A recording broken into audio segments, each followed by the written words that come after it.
হামলার ঘটনায় আসামিদের বিচারের দাবিতে এসপি অফিসে শত শত সাঁওতালদের অবস্থান। বিস্তারিত থাকছে গাইবান্ধা থেকে রজতকান্তি বর্মনের প্রতিবেদনে।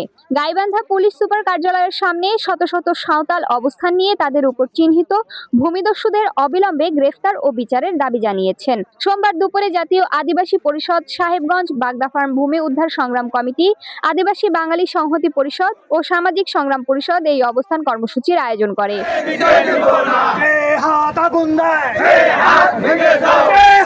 সাহেবগঞ্জ বাগদা ফার্ম ভূমি উদ্ধার সংগ্রাম কমিটির সভাপতি ডক্টর ফিলিমন বাসকের সভাপতিত্বে প্রায় 1.5 ঘন্টা ব্যাপী অবস্থান কর্মসূচিতে বক্তব্য দেন অ্যাডভোকেট সিরাজুল ইসলাম বাবু, জাহাঙ্গীর কবির তনু, গোলাম রব্বানী মুসা, মোরশেদ হাসান দীপন, অভিজিৎ দাস অভি, সুমন চক্রবর্তী, বিটিশ সরেন, বিমল বেশরা, রিপন বেশরা, তৃষ্ণা মুর্মু প্রমুখ। বক্তারা বলেন, গোবিন্দগঞ্জের বাগদা ফার্ম এলাকায় গত 12 এপ্রিল সাহেবগঞ্জ বাগদা ফার্ম ভূমি উদ্ধার সংগ্রাম কমিটির সভাপতি ডক্টর ফিলিমন বাসকের নেতৃত্বে সাঁওতাল ও বাঙালি কৃষকরা চলমান আন্দোলন সংগ্রামের ধারাবাহিকতায় শান্তিপূর্ণ মিছিলে অতর্কিত হামলা হয়। এতে নারীসহ 6 সাঁওতাল গুরুতর আহত হন। বক্তারা অভিযোগ করে বলেন, ওই এলাকায় চিহ্নিত ভূমিদস্যু স্বপন শেখ, আতাউর রহমান সাবু, আব্দুর রৌফ বাবু, মোহালাইন প্রধান সহ 12 জন সন্ত্রাসী বিভিন্ন দেশীয় অস্ত্র নিয়ে মিছিলে হামলা করে। আহতদের মধ্যে গুরুতর শিউলি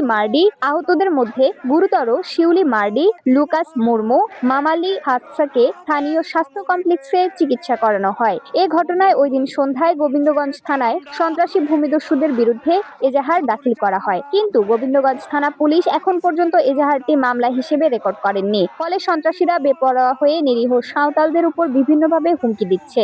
এর ফলে তারা নিরাপত্তাহীনতায় ভুগছেন। অবস্থান কর্মসূচিতে উদ্বেগ প্রকাশ করে অবিলম্বে মামলা রেকর্ডভুক্ত করে আসামিদের গ্রেফতার ও বিচারের দাবি জানান বক্তা। অবস্থান কর্মসূচি চলাকালে নেতৃবৃন্দ পুলিশ সুপার মোহাম্মদ জসিম উদ্দিনের কাছে স্মারকলিপি প্রদান করেন। এর আগে প্রচন্ড রোদ উপেক্ষা করে গোবিন্দগঞ্জের সাঁওতাল পল্লী থেকে সাঁওতালরা তীর ধনুক বাদ্যযন্ত্র সহ গাইবান্ধা শহরে এসে মিছিল করে পুলিশ সুপার কার্যালয়ের সামনে অবস্থান নেন।